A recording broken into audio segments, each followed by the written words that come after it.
Bonjour à tous, aujourd'hui une nouvelle vidéo sur la chaîne Fac Histoire, vidéo consacrée à un épisode du début de la Révolution française, la Grande Peur, été 1789. Vous savez que vous pouvez laisser un commentaire, vous abonner sur la chaîne ou liker la vidéo.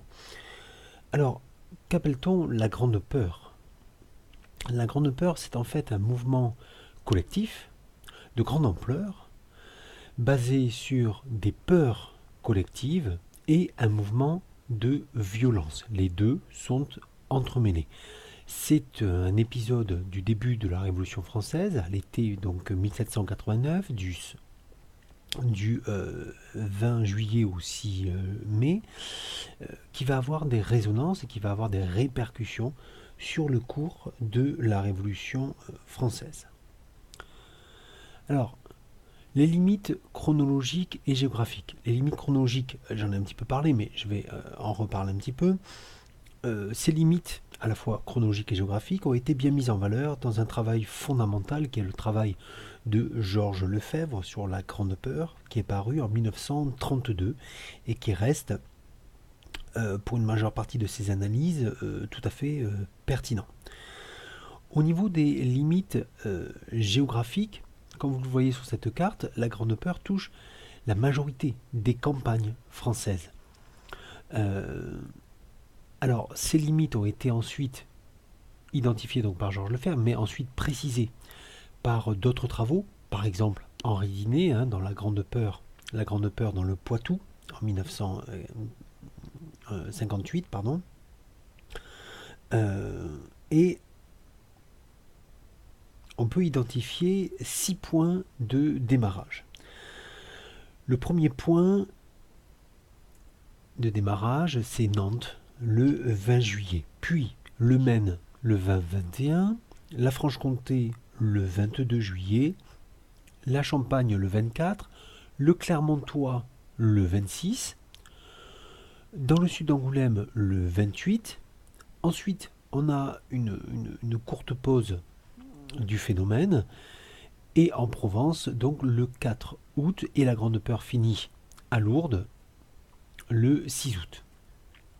Alors, en fait, cette Grande Peur va engendrer un mouvement de violence, notamment envers les possessions seigneuriales et envers les personnes des seigneurs d'ailleurs.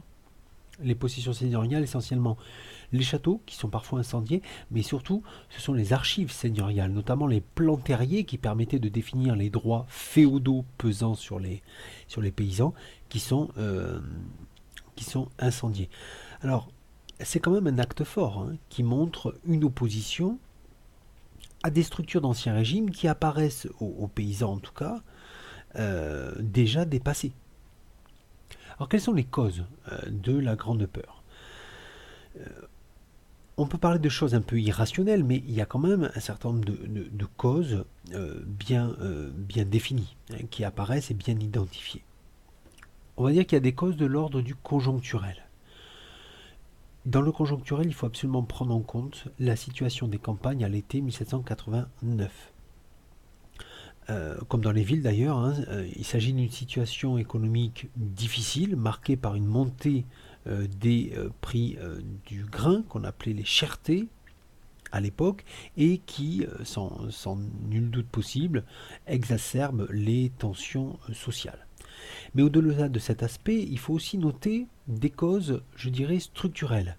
Alors, Georges Lefebvre, dans son livre, entend étudier la psychologie des masses paysannes, à l'œuvre dans cet épisode. Et il va relever deux grands axes de cette psychologie. D'abord, clairement, et je l'ai mis dans les structures quand même, parce que ça relève des mentalités en quelque sorte, la peur du brigand. Voilà. En fait, cette grande peur, elle est basée sur des rumeurs qui annoncent l'arrivée imminente de troupes de brigands. Alors ça, c'est une peur immémorielle, véritablement, qui touche à la possession paysanne. Donc ça, c'est une peur extrêmement importante et qui est à l'œuvre clairement dans cet été 1789. Il y a également un deuxième axe psychologique en quelque sorte, c'est l'espoir. L'espoir suscité par la réunion des États généraux à partir du 5 mai 1789. Par exemple, le lieutenant général de la sénéchaussée de Saumur écrit en mars 1789, je cite, ces assemblées de convocation pour les États généraux se sont crues pour la plupart investies de l'autorité souveraine et les paysans se sont retirés, persuadés qu'ils sont affranchis de la dîme, de la prohibition de la chasse, de l'acquittement des droits seigneuriaux. Donc on voit que l'ouverture de ces États généraux amène un espoir de changement social de la part des paysans. Le troisième élément que souligne avec force Georges Lefebvre, c'est que les masses paysannes sont mues par un complot aristocratique. Il s'agit même d'un axe central de son livre de 1932, c'est-à-dire qu'il y aurait un complot des seigneurs qui aurait mis sur les routes des brigands pour atteindre les paysans. Alors, c'est surtout cet aspect du complot aristocratique qui est débattu par les historiens. On peut citer par exemple un article de Timothy Tackett en 2004, je mettrai le lien dans la description, qui véritablement bat en brèche cette théorie du complot aristocratique, qui pour lui s'est constitué a posteriori de cet épisode, pas très longtemps après, mais tout de même a posteriori. Alors au-delà des causes, quelles sont les implications de la Grande Peur? Et là, c'est un élément bien sûr très intéressant parce que il s'agit de voir la place de cet épisode révolutionnaire dans le cours général des événements de la Révolution française. D'abord, un certain nombre d'historiens s'accordent à dire que la Grande Peur favorise, ou du moins met au jour, une prise de conscience du sentiment national, par une certaine unification d'un socle de revendications. Et finalement, c'est à ce moment-là que les paysans prennent conscience d'un début de politisation.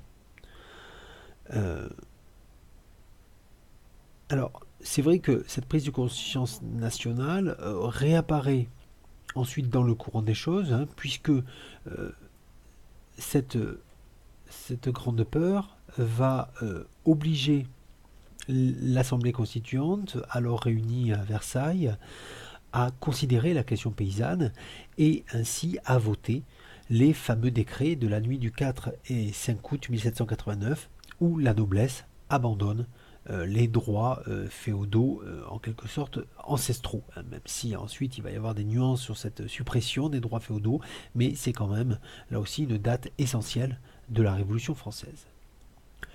Voilà, c'est la fin de cette vidéo. Vous pouvez donc vous abonner à la chaîne, laisser un commentaire et je vous dis à très bientôt pour une nouvelle vidéo sur la chaîne Fac Histoire.